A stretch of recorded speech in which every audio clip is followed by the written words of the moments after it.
দেখি যে আমরা বন আইন কত সালে, আমাদের বন আইনটা হচ্ছে 1927 সালে। 1927 সালের বন আইন দিয়ে 2025-এর বাস্তবতায় দাঁড়িয়ে বন সংরক্ষণের কথা আসলে ভাবাই যায় না। কারণ ব্রিটিশ রাজরা এই দেশে এসেছিল আমাদের বন রক্ষা করতে না, তারা রেভিনিউ কালেক্ট করতে এসেছিল। কিন্তু এখন বনটা আমাদের জলবায়ু পরিবর্তনের হাত থেকে আমাদের বাঁচাবার জন্য অন্যতম একটা ইকোসিস্টেম, সেটাকে আমাদের ওইভাবেই দেখতে হবে। আমরা সবসময় শুনে এসেছি যে এনভায়রনমেন্টাল পারফরমেন্সে বাংলাদেশের অবস্থান হচ্ছে 180টি দেশের মধ্যে 179, 180টি দেশের মধ্যে 179, 179। এই 179 থেকে এই মানটাকে টেনে তোলা, এটা একদিনের বা 3 মাসের বা 6 মাসের বিষয় না। এটা সরকারের সমস্ত মন্ত্রণালয় যখন একসাথে কাজ করবে, উন্নয়নের দর্শনটা যখন আমরা ভিন্নভাবে ডিফাইন করব, উন্নয়ন প্রকল্পগুলোকে যখন আমরা ভিন্নভাবে নেব, তখনই এই প্রক্রিয়াটা শুরু হবে। যখন আপনি তালিকায় 50 নম্বরে যাবেন, সেখান থেকে 40-এ 30-এ আসাটা সহজ, কিন্তু 179 থেকে এটাকে উপরে টেনে নেওয়ার কাজটা আসলে বেশ জটিল এবং সময় সাপেক্ষ। তবে সেই কাজটা আমরা শুরু করেছি। আমরা কাজের ক্ষেত্রে প্রাধিকার হিসাবে বায়ু দূষণকে আমাদের নিতেই হচ্ছে, কারণ বাংলাদেশের বাতাস, বিশেষ করে ঢাকা শহরের বাতাস প্রায় দূষণের দিকে 1 নম্বরে চলে যায়, এবং এই ধারা চলছে গত 10 বছর যাবৎ। শব্দ দূষণে বাংলাদেশের অবস্থান 1 নম্বর। আর শিল্প দূষণে আমাদের নদীগুলোর এখন এমন অবস্থা যে পানি আনতে আমাদেরকে এখন মেঘনা যেতে হচ্ছে। ঢাকার 7টা নদী দিয়ে ঢাকা শহরের মানুষকে আমরা পানি দিতে পারছি না, এবং প্রধান কোনো নদী আসলে আর দূষণমুক্ত নেই। আমরা বন্যপ্রাণী সংরক্ষণে যেমন কাজ শুরু করেছি, তেমনভাবে 2টা জিনিসকে আমরা প্রাধান্য দিচ্ছি। একটা হচ্ছে হাতি মানুষের দ্বন্দ্ব কমানো, 3টা জিনিসকে। মেছো বিড়াল সংরক্ষণ, যেটাকে প্রায়ই মেছো বাঘ ভেবে মেরে ফেলা হয়। আরেকটা হচ্ছে বাংলাদেশ থেকে হারিয়ে গেছে, প্রকৃতিতে আর নেই, কিংবা প্রকৃতিতে থাকলেও মারাত্মক সংকটাপন্ন 3-4 বছরের মধ্যে হারিয়ে যাবে এমন বন্য প্রাণীগুলো আবার প্রকৃতিতে ফেরত দেওয়া। আমার পাওয়ার পয়েন্ট একটু দিলে ছবিগুলো দেখাতে সুবিধা হতো। আরেকটা হচ্ছে 2002 সালে পলিথিন শপিং ব্যাগের উপর আরোপ করা যে নিষেধাজ্ঞা, ওটা 2024-এ এসে কার্যক্রম আমরা শুরু করেছি বাস্তবায়নের। এই নিষেধাজ্ঞা কিন্তু আমরা আরোপ করিনি, আরোপিত নিষেধাজ্ঞা বাস্তবায়নের কাজটা আমরা করছি। আরেকটা হচ্ছে প্রবাল সমৃদ্ধ সেন্ট মার্টিনের প্রাকৃতিক পরিবেশ ফিরিয়ে আনা আর পাহাড় সংরক্ষণ। পাহাড় সংরক্ষণ একটু ছোট করে বলি। বাংলাদেশের 19টি জেলায় পাহাড় ছিল, এখন আছে 18টি জেলায়। 18টির মধ্যে চট্টগ্রামের 3টি জেলা, বান্দরবান, খাগড়াছড়ি, রাঙামাটি, এগুলোতে আমরা আর পাহাড়ের তালিকা করিনি। বাকি 15টি জেলার পাহাড়ের তালিকা করা, দাগখতিয়ান সহ, মালিকানা সহ আমরা চূড়ান্ত করে ফেলেছি। আমি পরের যে আইনগুলোর কথা বলছি সেখানে না গিয়ে শুধু একটা ছোট কথা বলি।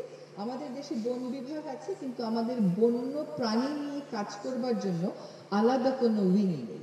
আমরা মনে করি যে বন্য প্রাণী সংক্রান্ত যে আইনটা আছে সেখানে সামান্য একটু পরিবর্তন এনে ক্লাইমেট চেঞ্জ ট্রাস্ট ফান্ড যেরকম করা গেছে, ওরকম বন্য প্রাণীর জন্য যদি একটা ট্রাস্ট ফান্ড আমরা ক্রিয়েট করতে পারি, তাহলে এই দিকে আমরা মনোযোগ আকর্ষণে সক্ষম হব। যেহেতু পাওয়ার পয়েন্টটা দেখা যাচ্ছে না, আপনারা হয়তো দেখলে পারতেন যে আমাদের দেশের 3টা নদীকে বলা হচ্ছে সবচেয়ে দূষিত: হাড়িধোয়া, লবণদহ এবং সুতা।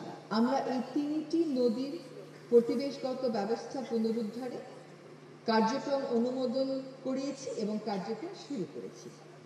আমাদের একটু পরেরটায় যাবে, যেখানে ছবিগুলো আছে। জি, দেখেন, এটা হচ্ছে এই বছরের মে মাসের ছবি। এটা সোনাদিয়া বনাঞ্চলে এইভাবে করে আগুন লাগিয়ে এই বনাঞ্চলটাকে, ওই স্ক্রিনটা দেখা যাচ্ছে, বনাঞ্চলটাকে এভাবে পুড়িয়ে দেওয়া হয়েছে। এবং পরের স্লাইডে যাই।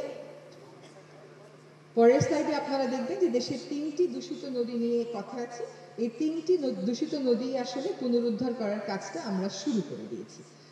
জলবায়ু পরিবর্তন ট্রাস্ট ফান্ডের অধীনে আমরা 41টি মতন প্রকল্প অনুমোদন দিয়েছি। বিভিন্ন সরকারি সংস্থার প্রকল্পগুলো বেশ ভালোভাবে যাচাই বাছাই করে এই কাজটা করা হয়েছে। দেশের নদ নদীর তালিকা আমরা চূড়ান্ত করে ফেলেছি। বিশ্বব্যাংক এবং এডিবির সহায়তায় আমরা 20টি খাল এবং 4টি নদী পুনরুদ্ধারে কাজ করছি।